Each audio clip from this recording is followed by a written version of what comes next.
8:30 को आपका एक्सीडेंट होता है और 9 o'clock आप मेंस की एग्जाम देने जा सकते हैं। इंटरव्यू से पहले 1 महीने तक आप हॉस्पिटलाइज्ड है और उससे 1 वीक पहले आप दिल्ली जाके उसकी प्रिपरेशन कर सकते हैं। तो luck has to come with you, उसको आना पड़ेगा और आपको आईपीएस बनाना पड़ेगा। मैं एग्जाम के लिए निकला, मेंस मेरा था, सुबह GS3 का पेपर था। 8:30 को मेरा स्कूटी स्लिप हो गया, मेरा लिगामेंट इंजरी हो गया, लेफ्ट हैंड में इंजरी था, सीट से ब्लीडिंग हो रहा था। लेकिन मेरे पास 2 ऑप्शन थे। मैं खड़ा हुआ, मैंने देखा okay my right hand is safe and I decided I will go to the exam hall and write the exam. मेरे पास 2 ही ऑप्शन थे, या तो मैं वहां से उठ के रोने लगूं, यार मेरे साथ ही ऐसा क्यों हुआ, मेरा एक्सीडेंट हो गया, मेरा मेंस खराब हो गया और हॉस्पिटल जाओ, या दूसरा ऑप्शन था कि मैं देखूं कि मैं 3 घंटे और सरवाइव कर सकता हूं। हाँ कर सकता हूं। मैं मेंस के लिए एग्जाम हॉल में गया। ये जितने भी फोटोग्राफ्स लगे हैं, सर ने जैसे बताया कि जितने भी इंसान सक्सेसफुल हुए, अगर आप उसकी लाइफ स्टोरी देखेंगे तो कहीं ना कहीं एक मोमेंट आता है जहां पे वो इंसान की जो स्ट्रगल है वो पीक पे हो जाते हैं। वो इस मोमेंट पे आपको डिसाइड करना है कि आपको वहां से यू टर्न लेना है या आपको वहां से आगे निकलना है। इन सब लोगों ने डिसाइड किया कि उनको वहां से आगे निकलना है। एंड दैट इज द फंडा ऑफ लाइफ।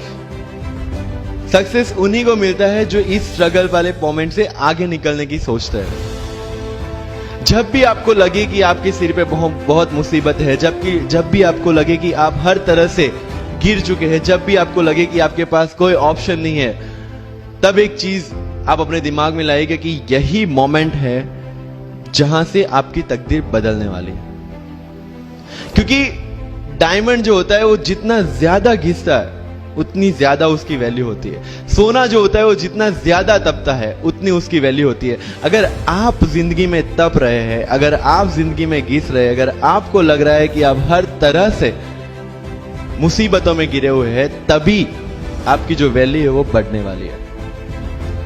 और यही मेरा एटीट्यूड रहा है। लोग बोलते हैं कि तुम्हारी फाइनेंशियल कंडीशन ठीक नहीं थी, पापा इलेक्ट्रिशियन थे, मम्मी हाउसवाइफ थी, डायमंड के कारखाने में काम करती थी, उसके बाद उन्होंने मैरिज में रोटियां बनाने का काम किया और उस तरह से मैं पढ़ा।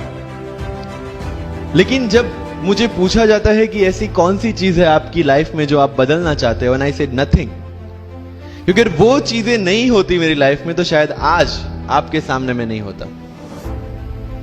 तो अगर लाइफ में प्रॉब्लम्स है, अगर लाइफ में स्ट्रगल है, जैसे सर ने बताया struggle is a part of life and I strongly believe in that. Bharat वर्ष का सपना चंद्रगुप्त ने देखा, चाणक्य ने देखा, और उस भारत वर्ष को बनाने के लिए जब ये संघर्ष जारी था और तब राजा धनानंद की डॉटर दुर्धरा से चंद्रगुप्त को प्यार हो जाता है, और जब चाणक्य उनको बोलते कि नहीं तुम्हें उससे दूर रहना है, तब चंद्रगुप्त बोलता है आचार्य कभी कभी सोचता हूं कि जिंदगी में या ये भारत के सम्राट बनने के लिए इतना त्याग, इतना बलिदान ना देना होता तो। और तब चाणक्य रिप्लाई करते हैं तो हर कोई भारत का सम्राट होता। This is the fundamental rule of life. अगर आईएएस बनने के लिए, आईपीएस बनने के लिए सैक्रिफाइस करना नहीं पड़ेगा, अगर उसके लिए आपको त्याग नहीं करना पड़ेगा, तो आज पूरे इंडिया में हर घर में आपको आईएएस आईपीएस मिल जाएंगे। मुझे एग्जैक्ट डेट याद है, 23 मार्च को मेरा इंटरव्यू था। 20 फरवरी को मुझे हॉस्पिटल में एडमिट किया गया क्योंकि मुझे इन्फेक्शन हो गया था बॉडी में एंड बहुत हाई फीवर था, तो आईवी के अलावा कोई ऑप्शन नहीं था। 1 मार्च को ठीक होके मैंने सोचा चलो दिल्ली निकलते हैं। 2 मार्च को मैं दिल्ली पहुंचा। 3 मार्च को वापस से टॉन्सिलाइटिस का अटैक होने की वजह से फ्लाइट लेके वापस से पालनपुर अहमदाबाद, अगेन हॉस्पिटलाइजेशन। 15 मार्च को I got relieved from the hospital. 16 मार्च को मैं दिल्ली पहुंचा और 23 मार्च को I gave my UPSC interview. तो 1 महीने का हॉस्पिटलाइजेशन।